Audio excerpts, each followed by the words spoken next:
Assalamualaikum warahmatullahi wabarakatuh. Perkenalkan saya Mukti Mulya Sanjaya dari Prodi Agribisnis dengan NIM D1B021039. Saya berasal dari kelas E.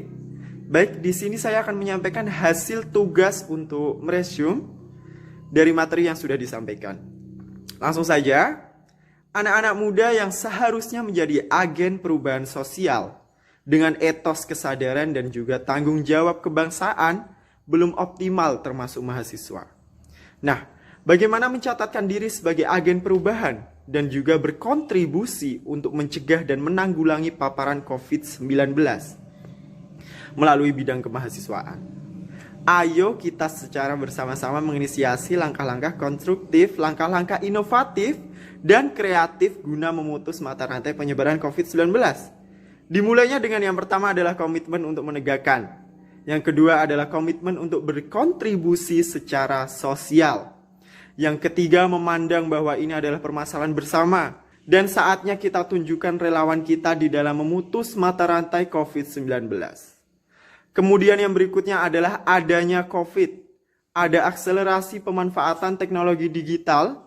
Penelitian menyatakan setelah komplit ada 51% responden belanja online.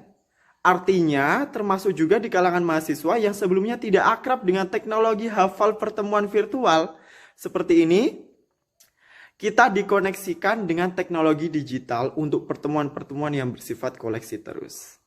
Dampaknya, kalau tidak disertai dengan literasi memadai, orang memanfaatkan teknologi digital secara tidak cerdas, secara tidak cakap. Akhirnya ketika ada semangat keagamaan berguru kepada orang yang salah, memperoleh informasi secara tidak tepat, akhirnya meyakini memiliki komitmen dan juga masa dini keseriusan di dalam beragama. Gelora semangat keagamaan tinggi tetapi memperoleh asupan pemahaman keagamaan secara baik. Yang terjadi adalah keyakinan keagamaan yang tidak sesuai dengan ajaran lahiriah. Apa itu radikalisme dan terorisme? Dan kata itu, masyarakat kita di satu sisi memiliki kesempatan untuk mengakses informasi secara lebih luas akibat perkembangan teknologi yang lain karena literasi pada tiap-tiap salah sumber informasi termasuk sumber informasi keagamaan. Di samping itu juga kasus-kasus pornografi, kasus seks, kasus kriminalitas berbasis digital, anak-anak banyak sekali menjadi korban pornografi online, kemudian sexting, dan berbagai aktivitas kriminal karena persoalan di tengah termasuk di dalamnya. Akibat rendahnya literasi sehingga melahirkan, disinilah dalam konteks membangun atau at-tawazun sebagai norma nilai keagamaan yang mana ketika ada di dalam dunia kemahasiswaan perlu memperluas sumber ilmu pengetahuannya. Tidak hanya dibantu kuliah, tetapi juga mengoptimalkan sumber-sumber belajar di luar perkuliahan.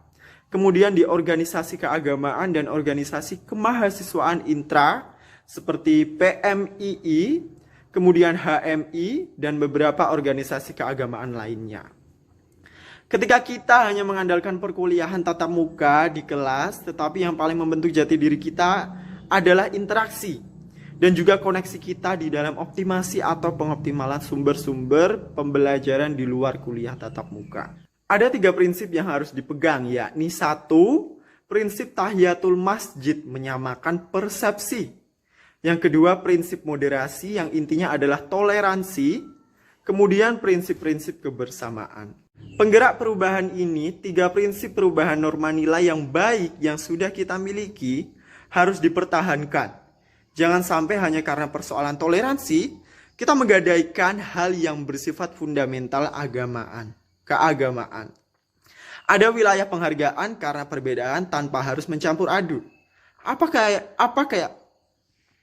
Apa keyakinan keagamaan, tetapi pada saat yang lain ada komitmen untuk mengambil norma nilai yang lebih baik dari perubahan itu.